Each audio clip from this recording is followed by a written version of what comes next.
Teman-teman, sebelum kita membahas mengenai demokrasi Indonesia, terlebih dahulu kita harus mengetahui apa yang dimaksud dengan demokrasi. Nah, demokrasi ini sendiri berasal dari bahasa Yunani, dari dua kata, demos dan kratos. Demos yang berarti rakyat dan juga kratos yang berarti kekuasaan atau pemerintahan. Jadi, demokrasi dapat diartikan sebagai sistem pemerintahan yang kekuasaan tertingginya berada di tangan rakyat, di mana dalam sistem pemerintahan ini, rakyat berperan sebagai pusat kekuasaan yang berpartisipasi secara langsung maupun melalui wakil-wakilnya dalam pengambilan keputusan politik. Demokrasi sendiri berlandaskan pada prinsip keadilan, kebebasan, dan juga kehormatan terhadap hak asasi manusia, yang dimana dalam praktiknya demokrasi mengandung 3 pengertian utama, yaitu pemerintahan dari rakyat, pemerintahan oleh rakyat, dan pemerintahan untuk rakyat. Pemerintahan dari rakyat dapat berarti bahwa kekuasaan berasal dari rakyat. Pemerintahan oleh rakyat berarti rakyat turut serta mengawasi jalannya pemerintahan. Dan sedangkan pemerintahan untuk rakyat berarti kekuasaan dijalankan untuk kepentingan rakyat, bukan untuk golongan tertentu saja.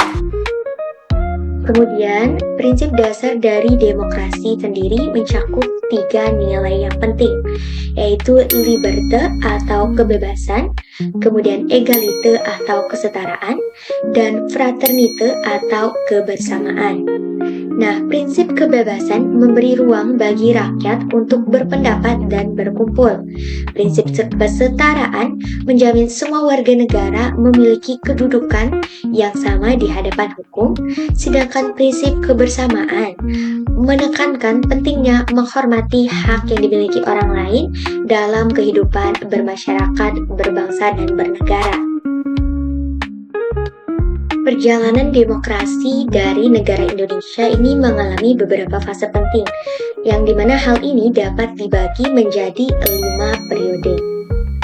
Yang pertama, pada periode 1945 hingga 1949, di mana negara Indonesia menerapkan demokrasi Pancasila yang didasarkan pada Undang-Undang Dasar 1945. Namun, periode ini tidak berlangsung lama karena ada situasi darurat pasca kemerdekaan, di mana sistem ini belum berjalan secara maksimal. Kemudian, periode kedua yang berlangsung dari tahun 1949 hingga 1959, di mana negara Indonesia menganut demokrasi parlementer di bawah Konstitusi RIS dan Undang-Undang Dasar sementara 1950. Namun, hal ini juga tidak berlangsung secara lama dikarenakan sistem ini menyebabkan ketidakstabilan politik karena sering terjadinya pergantian kabinet kerja.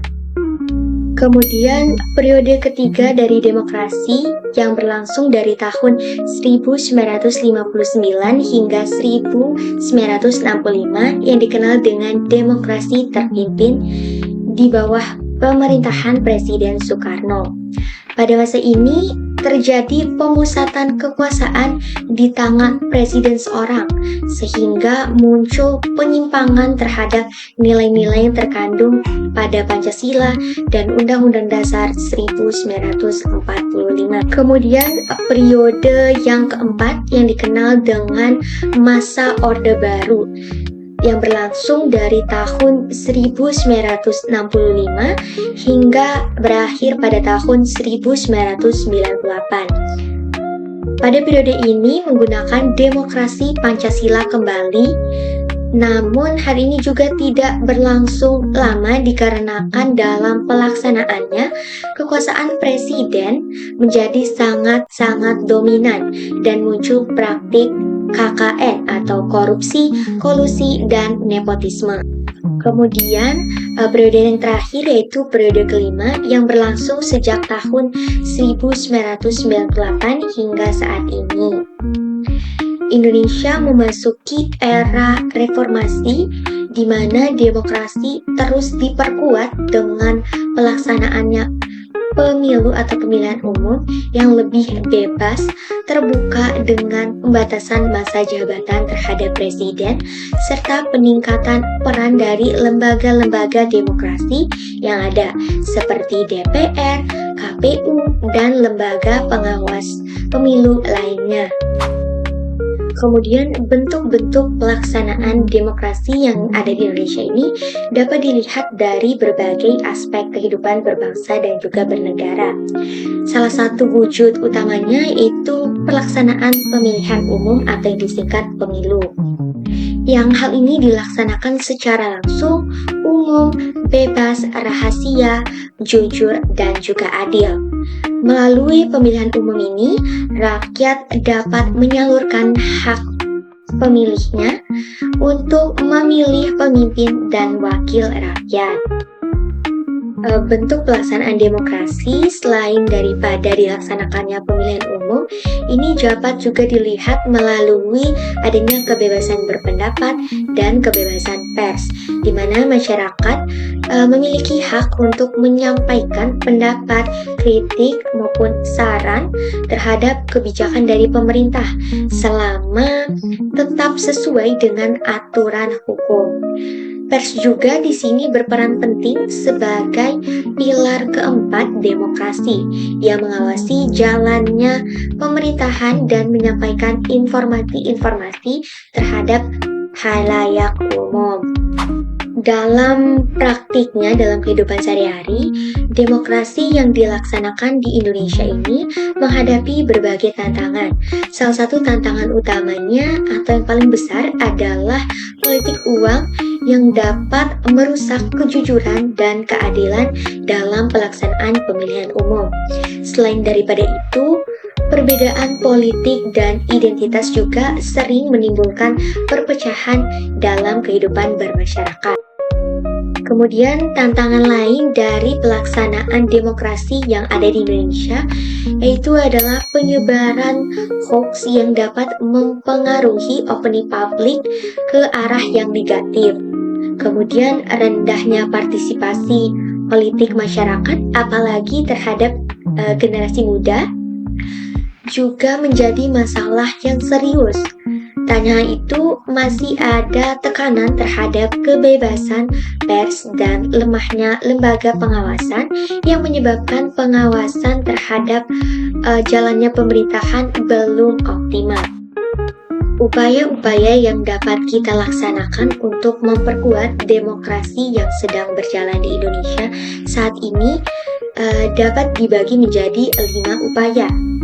Upaya pertama yaitu dengan membangun kerjasama antara pemerintah, masyarakat, dan juga lembaga negara agar demokrasi yang berjalan saat ini itu dapat berjalan secara seimbang dan berkeadilan. Kemudian upaya yang kedua yang dapat kita laksanakan adalah dengan cara meningkatkan pendidikan politik masyarakat agar warga negara memiliki pikiran yang lebih kritis, sadar akan hak dan kewajiban yang dimilikinya, serta tidak mudah terpengaruhi oleh politik uang dan hoaks.